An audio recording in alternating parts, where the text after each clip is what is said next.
Shri Harikrishna Heights इथं अत्यंत वाजवी दरात 25 एमिरेट्स आणि प्रशस्त पार्किंगसह 2 आणि 3 BHK रेडी पोझिशन फ्लॅट्स उपलब्ध। बुकिंगसाठी संपर्क पार्श्वनाथ प्रोजेक्ट 9090 78 78 33। मुर्दाबाद मुर्दाबाद मुर्दाबाद अरे मुर्दाबाद मुर्दाबाद मुर्दाबाद अरे मुर्दाबाद मुर्दाबाद मुर्दाबाद। राज्यात स्थानिक स्वराज्य संस्थांच्या महानगरपालिका निवडणुकांचे उमेदवारी अर्ज दाखल करण्यासाठी आज अंतिम मुदत असल्यामुळं अनेक ठिकाणी एबी फॉर्म वरून गोंधळ उडाला असल्याचं पाहायला मिळालं। गेल्या काही वर्षापासून काँग्रेस पक्षासोबत निष्ठावंत असलेल्यांना डावलून आयात उमेदवारांना उमेदवारी दिल्यानं निष्ठावंत कार्यकर्त्यांनी शहरातील MG रोडवरील काँग्रेस पक्षाच्या गेटला टाळं लावून आंदोलन केलं। यावेळी धुळे मतदारसंघाच्या खासदार आणि शहर अध्यक्ष राहुल छाजेड यांच्यावर देखील त्यांनी गंभीर आरोप केले। दृष्टावून कार्यकर्त्यांशी बातचीत केली। आमचे प्रतिनिधी तबरेज शेख यांनी पाहूया।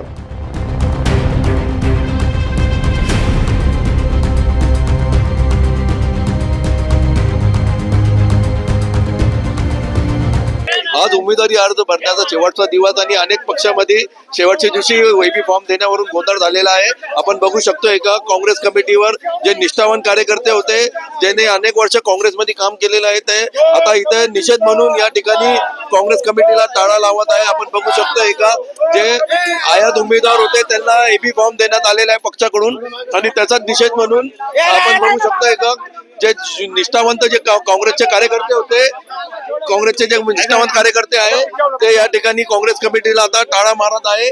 त्यांचा असा आरोप आहे का जे धुळे विधानसभा मतदारसंघाचे जे खासदार आहेत त्यांनी जे एबी फॉर्म आहे ते विकलेले आहे, आणि जे नवीन आलेले रात्री ज्यांनी पक्षात प्रवेश केला त्यांना एबी फॉर्म देण्यात आलेला आहे। अनेक ठिकाणी अशी तक्रार जे निष्ठावंत आहेत त्यांच्याकडून करण्यात येत आहे। आपल्याबरोबर काही लोक आहे, आपण त्यांच्याशी बोलूया।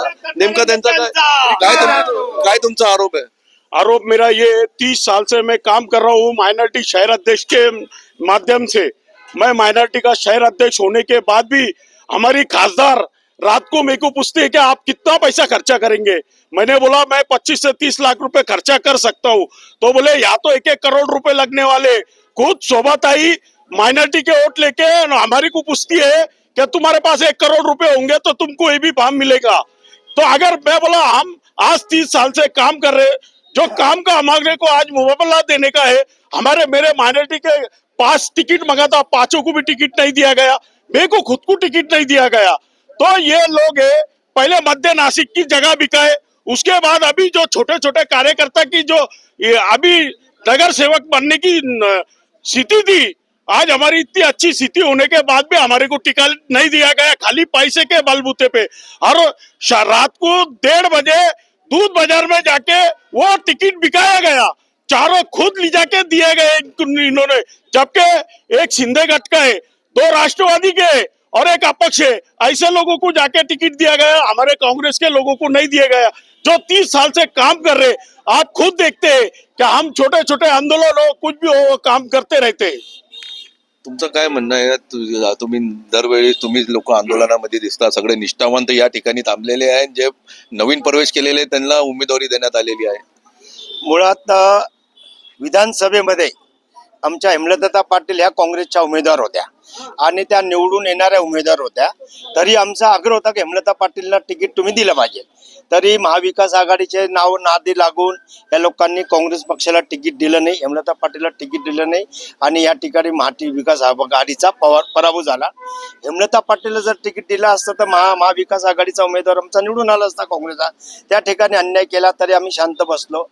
नाशिक महानगरपालिकेच्या निवडणूक या कार्यकर्त्यांच्या असतात, कार्यकर्त्यांना निवडणुकीमध्ये कुठेतरी उमेदवारी भेटत असते, काँग्रेस कार्यकर्ता हा यामध्ये निवडून येत असतो। पण या निवडणुकीमध्ये कुठल्याही कार्यकर्त्याला तिकीट दिलं नाही।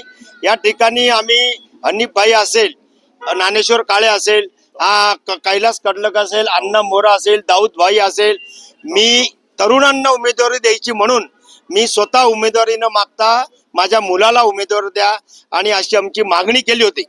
वास्तविक ज्या लोकांनी फॉर्म भरले,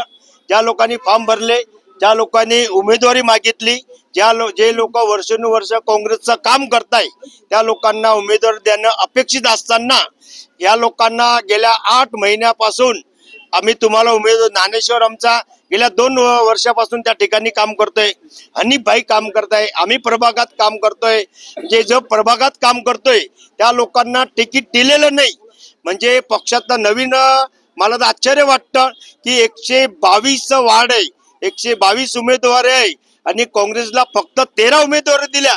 म्हणजे एवढ्यासारखी नाही, मग निर्लज्ज. तुम्ही आता काँग्रेस कमिटीला टाळा ठोको आंदोलन केलेलं आहे. तुम्ही पक्षाचे सगळे राजीनामा देणार आहे. पुढे काय दिशा कशी राहणार आहे तुमची?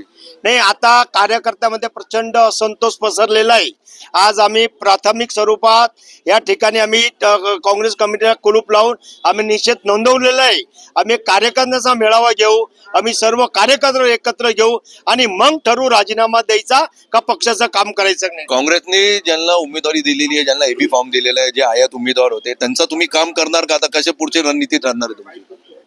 काम करण्याचा प्रश्नच येत नाही.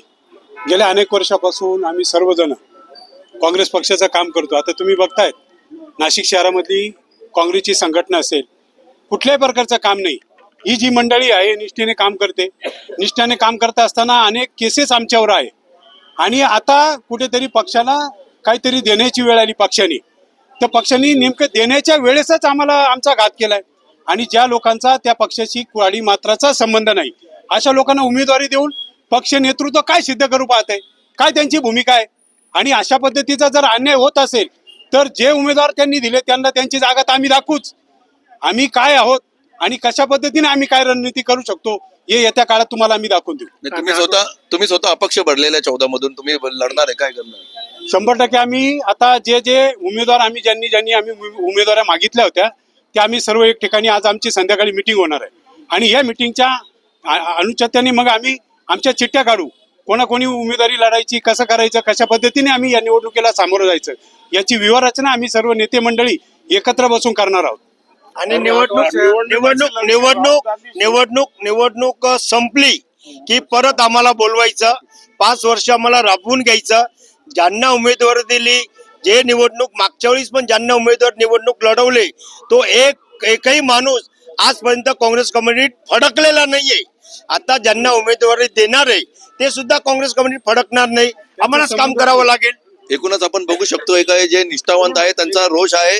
या ठिकाणी काँग्रेसकडून ते निष्ठावांना डावलून जे नवीन आयात उमेदवार होते त्यांना या ठिकाणी एबी फॉर्म देण्यात आलेला आहे, पक्षाकडून उमेदवारी देण्यात आलेली आहे. त्याचा निषेध म्हणून आज हे जे निष्ठावंत कार्यकर्ते आहे त्यांनी या ठिकाणी काँग्रेस कमिटीला टाळा मारलेला आहे. एकूणच आज उमेदवारी अर्ज भरायचा शेवटचा दिवस होता आणि शेवटच्या दिवशी अनेक पक्षामध्ये उमेदवारी अर्जावरून आणि एबी फॉर्मवरून गोंधळ निर्माण झालेला आहे आणि यामुळेच आता अनेक ठिकाणी जे गोंधळाची परिस्थिती निर्माण झालेली आहे.